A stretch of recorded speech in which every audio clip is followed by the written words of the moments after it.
Naša stopala so pravzaprav temelji našega telesa, pa se kljub temu v rekreativnem ali rehabilitacijskem smislu nanje prevečkrat pozabi. To, da jih imamo ves čas zadekane, oblečene in obute v nogavice, take novake čevlje, je še dodatni faktor, da pozabljamo na njih. Moje ime je Črt in v tem videu bi vam rad pokazal nekaj enostavnih idej, kako lahko v svojo rekreativno rutino ali pa nekateri celo v rehabilitacijski proces vključite situacijske ali v narekovajih funkcionalne vaje za aktivacijo in krepitev stopal. Spodaj v opisu videa prilagamo tudi povezavo do videa, kjer si lahko ogledate vaje za stopalo bolj izoliranega tipa. Vaje, kjer na bolj specifične načine skušate pridobivati občutek v stopalih ali pa bolj ciljno aktivirati določene dele stopal. Vaje v tistem videu so nasploh primerne tudi za tiste, ki se spopadate s hallux valgusom oziroma deformacijo nožnega palca. Preden si pogledamo teh nekaj vaj in nasvetov, še na hitro povem, da sta prvi dve vaji super za vključiti v uvodni ali ogrevalni del vadbe ali vadbene enote, ko želite na primer pred treningom moči konkretno poaktivirati ali zbuditi stopala. Zadnji dve vaji so pa pravzaprav že vaji za krepitev celih nog, ki so lahko povsem legitimni vaji za recimo glavni del nekega treninga, ampak jih tokrat predstavim v luči dodatne stimulacije in treninga stopal. Pa začnimo s prvo vajo, s katero na nek način pokalibriramo težišče v stopalih in hkrati poaktiviramo stopalni lok. Vajo sicer lahko izvajamo v čevljih in bo tudi učinek, ampak vedno, ko lahko, predlagam, da vajo izvajate bosi ali v nogavicah. Tako ali tako želimo stimulirati stopala in čevlji ta cilj samo otežijo. Stojimo pokončno, roke najbolje, da pospravimo za hrbet in stopala postavimo približno v širino bokov. Enakomerno stojimo s težo na obeh stopalih in se nato počasi s težiščem nagnemo naprej toliko, da je skoraj praktično vsa naša teža na prednjem delu stopal. Pete ravno še obdržimo v stiku s podlago, ampak le toliko, da na petah praktično ni nobene teže.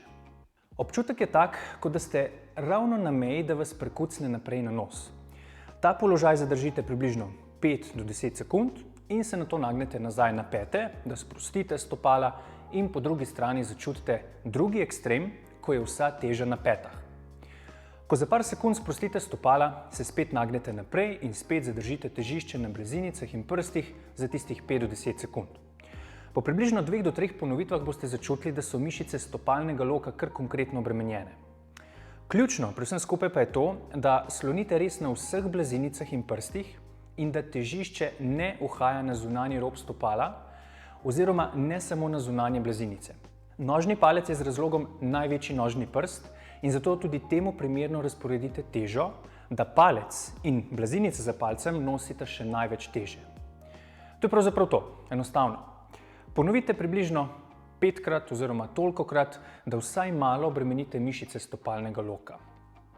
Druga vaja niti ni toliko vaja, ampak ideja, s katero se lahko poigrate na različne načine. Enostavno stojite na eni nogi in si določite neko nalogo, ki vam bo v izziv za lovljenje ravnotežja. Namen vaje je ves čas ohranjati ravnotežje in sicer tako, da čim dlje vztrajate odločno s celotnim stopalom na tleh. Če povem po domače, ravnotežni izziv naj ne bo prelahek, ne pretežek. Če je lovljenje ravnotežja pretežko, potem vas bo premetavalo iz enega roba stopala na drugega in boste tako porabili bistveno več časa za obremenitev stopalnega loka.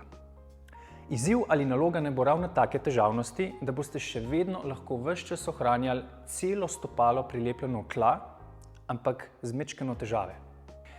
Ves čas želite na tleh ohranjati celotno stopalo, torej peto, vseh 5 blazinic stopala in vseh 5 prstov na nogi. Predvsem so najbolj važne 3 točke in sicer peta, blazinica za mezincem in najpomembnejša, blazinica za palcem. Enakomerno razporedite svojo težo preko vseh 3 točk. Predvsem je najbolj pomembno, da je palec vključno z blazinico za njim čvrsto na tleh. Spet nam ne pomaga kaj dosti, da je palec sicer čvrsto na tleh, blazinica pa povsem razbremenjena. Blazinica vključno s stopalom je ključna. Še najbolje bo, da si predstavljate, kako imate pod vsemi 3 točkami stopala list papirja in medtem, ko lovite ravnotežje, Ta list papirja s temi deli stopala tako močno tiščite v tla, da papirja noben ne bi mogel izpuliti izpod stopala. Potem je pa samo še stvar vaše domišljije, kako si boste ravno prav otežili lovljenje ravnotežja. Nekaterim bo lahko dovolj samo stoja na eni nogi. Drugi si boste to nalogo otežili tako, da boste zamižali ali zgolj premikali glavo v različne smeri. Bolj zabavne so sicer potem opcije, kjer recimo krilimo z rokami na različne načine, da vas gibanje rok na to meče ven iz ravnotežja. Tisti bolj spretni se lahko poigrate s kako žogo in si postavite kak izziv. Lahko se poigrate s kakimi utežmi in hkrati ob aktivaciji stopala vzbudite in angažirate tudi celoten trup in roke. Lahko se poigrate recimo z doseganjem neobičajnih in ekstremnih položajev. Se veste, malo igre in zabave ne škodi. Poglejmo si še vajo enonožnega romunskega mrtvega dviga, kjer ob dobri postavitvi stopalo konkretno dela. To je že vaja, ki jo lahko uporabite kot glavno krepilno vajo, predvsem za zadnji del nog, stopalo, zadnje stegenske mišice in zadnjico.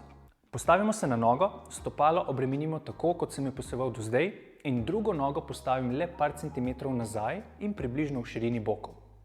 Skoraj vsa teža je na prednji nogi, medtem ko je zadnja noga le sproščeno položena na tla, tako da zaradi položaja in sproščenosti peto avtomatsko dvigne v zrak in tako na tleh ostane le prednji del stopala. Trup naj bo v nevtralnem položaju, medenica pa usmerjena pravokotno na našo smer pogleda.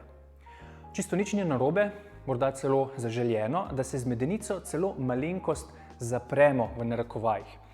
Velikokrat podam vadečim vizualizacijo, da se s popkom rahlo zarotiramo v smeri proti prednjemu kolenu, toliko, da popek ne kaže povsem naravnost, ampak malenkost proti smeri kolena.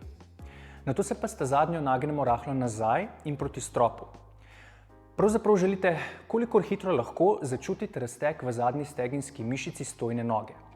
Če smo imeli v šoli pri testu gibljivosti cilj priti z rokami v predklonu čim nižje, preden nas je zategnilo zadaj v nogah, imate zdaj ravno nasproten cilj. Tokrat želite, da vas čim prej zategne na zadnji strani noge. Seveda bolj kot gre zadnjica nazaj in proti stropu, bolj se nagne tudi trup naprej.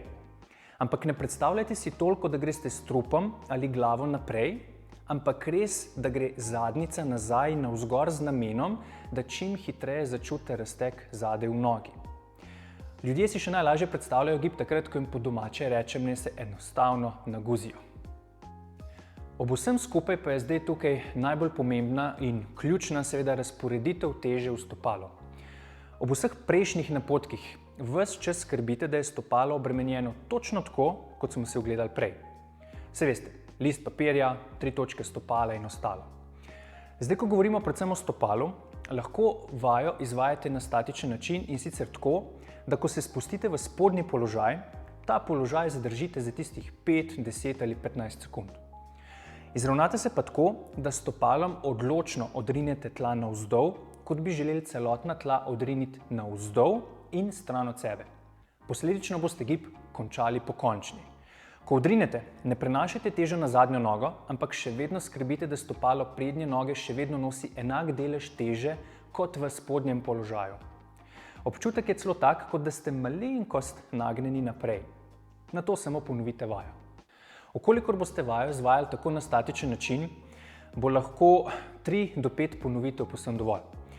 Ko pač začutite, da vas zažge v stopalu ali tudi v ritnici stojne noge, imate dovolj.